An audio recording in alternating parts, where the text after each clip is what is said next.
जय गुरु जी संगत जी, कैसे हैं आप सब। आई होप आप सब बहुत अच्छे होंगे।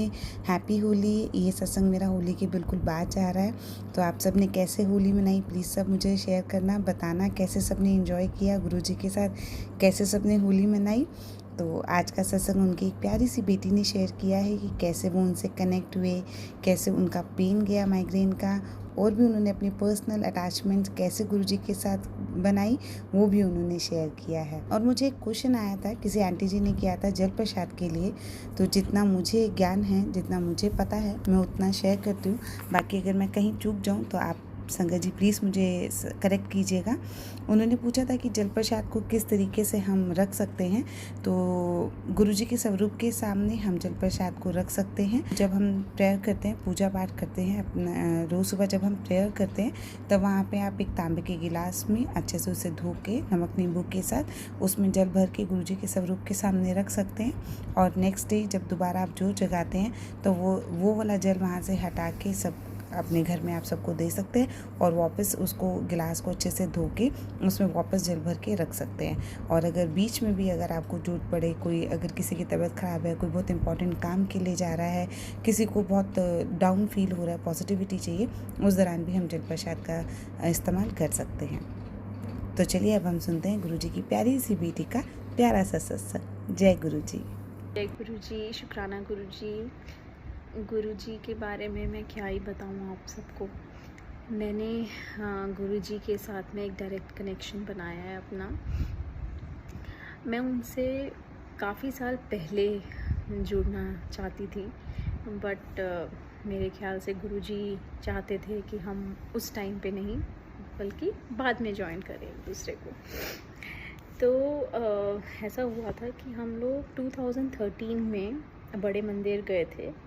उस टाइम पे 2013 या 14 की बात है, जब मुझे पता ही नहीं था गुरुजी के बारे में कुछ भी।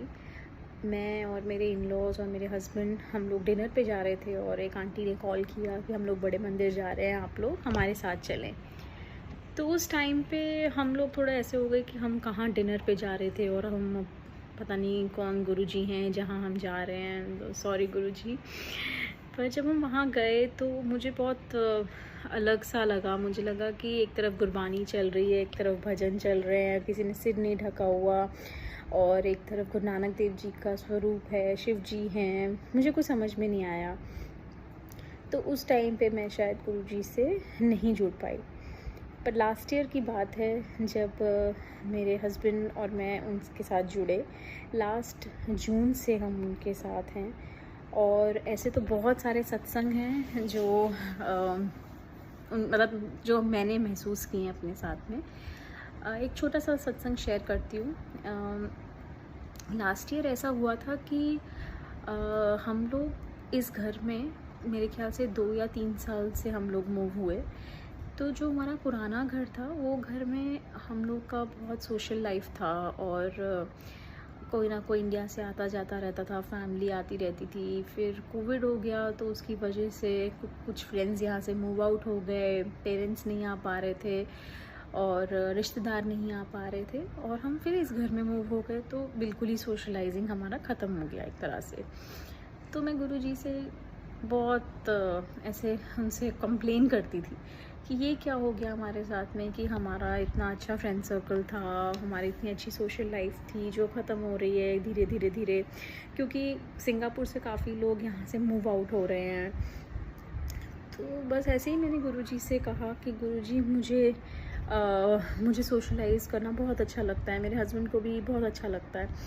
तो देखिए गुरुजी ने हमसे एवरी मंथ गुरुजी हमसे सत्संग करवाते हैं हमारे घर पे, और हमेशा कोई ना कोई नई संगत जुड़ती रहती है। तो गुरुजी चाहते थे कि हमारा जो फ्रेंड सर्कल नहीं, हमारा तो एक गुरु परिवार जो है वो हम बढ़ाएं, और जितने भी संगत हैं यहाँ पर वो इतनी प्यार और इतना हमें इतना दुलार देती है, इतना रिस्पेक्ट देती है, और हमें इतना अच्छा लगता है सबसे मिलकर, और इतने अच्छे से गुरुजी सत्संग करवा देते हैं, कोई प्रॉब्लम नहीं होती है। ऑब्वियसली थोड़ी सी एंजाइटी होती है जब सत्संग होने वाला होता है, बट उसके बाद एकदम एक मन में कितनी शांति, और एकदम हमें लगता है कि गुरुजी ने तो सब कुछ अपने ऊपर ही ले लिया। और सब कुछ एकदम स्मूथली हो जाता है। आज भी हमारे घर सत्संग था और हमेशा गुरुजी हम किसी भी रूप में हमें दर्शन दे देते हैं। तो कभी साईं बाबा के रूप में हमें दर्शन दिए हैं गुरुजी ने, कभी कृष्ण जी के रूप में दिए हैं, अभी रिसेंटली उन्होंने हमें हनुमान जी के दर्शन करवाए हैं। तो ऐसे करते करते हम लोग हर महीने एक नई संगत से जुड़ते हैं, तो वो हमारा गुरु परिवार बन जाता है और वही हमारे लिए सोशलाइजिंग हो गया, गुरुजी से डायरेक्ट कनेक्शन बन गया। और क्या चाहिए हमें। तो हमारे लिए तो मतलब मैं गुरुजी को एज अ फादर ही समझती हूँ कि ही इज़ माय फादर, क्योंकि वो इतना अच्छे से मेरा ध्यान रखते हैं। मुझे इतनी माइग्रेन का प्रॉब्लम था, मेरी मम्मी की डेथ भी ब्रेन ट्यूमर से हुई, मेरे काफ़ी रिलेटिव्स जिनको यही प्रॉब्लम थी, और काफ़ी हमारे घर में कैंसर का इशू है। मतलब बहुत लोगों की डेथ्स हमारी फैमिली में कैंसर से हुई हैं, और बहुत हेडेक का मुझे इतना इशू होता था। पर जब से मैं गुरुजी के साथ जुड़ी हूँ, मैं इनका जल प्रसाद पीती हूँ, तो मुझे अब ऐसा लगता है कि मेरा हेडेक काफ़ी हद तक ठीक हो रहा है। और मेरे को अंदर से वो अब एंजाइटी भी जब होती है, पहले मुझे जब भी एंजाइटी होती थी तब भी मुझे हेडेक हो जाता था, पर अब बहुत हेडेक मेरा ठीक है।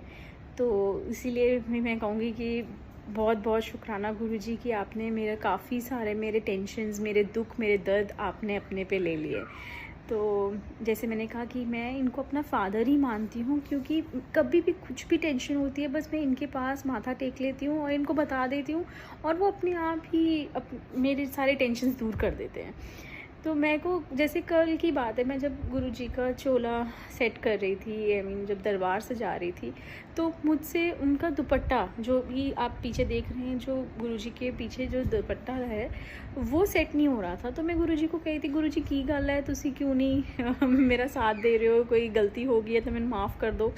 बट कुछ समझ में नहीं आ रहा था। फिर मैंने जब उनसे बात करी तो मतलब मैंने थोड़ा सा गुस्सा किया उनको, और फिर मुझे एक आइडिया उन्होंने दिया कि ऐसे करो वैसे करो, और अपने आप इतने अच्छे से हो गया। मैंने कहा मैं 1 घंटे से वो दुपट्टा सेट करने का ट्राई कर रही हूँ, और आपने मुझे अब जाके वो आइडिया दिया है, और फिर जाके दुपट्टा सेट हुआ है। तो इसके लिए आप अगर गुरुजी का कोई छोटा सा भी स्वरूप है आपके पास में, आप उनसे भी बात कर सकते हो। ये ज़रूरी नहीं है कि आपके पास बहुत बड़ा स्वरूप हो। आप चाहे अपनी आंखें बंद करके उन्हें सच्चे दिल से याद करोगे ना, आपके बहुत सारे क्वेश्चंस के आपको आंसर्स मिल जाएंगे। जय गुरुजी, शुक्राना गुरुजी, शुक्राना। बहुत ही प्यारा सत्संग था आंटी जी आपका। गुरुजी ऐसे ही आपके परिवार पे और सब पे अपनी ब्लेसिंग्स बनाए रखें। गुरुजी को पता है हमें कब क्या चाहिए, कैसे चाहिए, कितना चाहिए। बस आई थिंक वेट होता है तो सही वक्त का या कनेक्शन का। जब उनको लगता है कि अब ये सही समय है, कनेक्शन हो गया है, हम हर टेस्ट में पास हो गए हैं, तो वो अपने आप झोलियाँ भर जाते हैं, हमें पता भी नहीं चलता। विश्वास के बेड़े पार हैं। जितना विश्वास हम करेंगे अपने रब पे, अपने गुरु पे, उतने ही तरते जाएंगे। टेस्ट और परीक्षा तो सबको देनी पड़ती है। टेस्ट तो हम हर किसी को लाइफ में हर समय देना पड़ता है, लेकिन जब हमारे पास ब्लेसिंग्स होती हैं तो वो टेस्ट बहुत स्मूथली हम पास कर जाते हैं। तो आप सब भी अपना कनेक्शन और स्ट्रॉन्ग करिए गुरुजी के साथ। सब भी अपना पूरा विश्वास और अपनी पूरी डेडिकेशन से गुरुजी के साथ कनेक्शन कीजिए, उनसे ब्लेसिंग्स लीजिए। तो संगत जी, आप में से किसी को भी अपना सत्संग हमारे साथ शेयर करना हो तो आप दिए गए नंबर में, जो कि डिस्क्रिप्शन बॉक्स में है, उस पर आप व्हाट्सएप से लिखकर वॉइस रिकॉर्डिंग में जैसे आपको अच्छा लगे आप उस सत्संग हमें भेज सकते हैं। हम पूरी कोशिश करेंगे कि आपका सत्संग सबके साथ शेयर करें, ताकि सब उसकी ब्लेसिंग्स ले सकें, किसी को उसके क्वेश्चन के आंसर्स मिल सके, किसी को कोई राह मिल सके। तो ज़रूर अपना सत्संग हम सबके साथ, अपनी ब्लेसिंग्स हम सबके साथ ज़रूर शेयर कीजिएगा। अब मैं यहीं पे इस सत्संग को ख़त्म करना चाहूँगी। तो चलिए हम सब मिलकर बोलते हैं गुरुजी का मंत्र जाप। ओम नमः शिवाय, शिवजी सदा सहाय। ओम नमः शिवाय, गुरुजी सदा सहाय।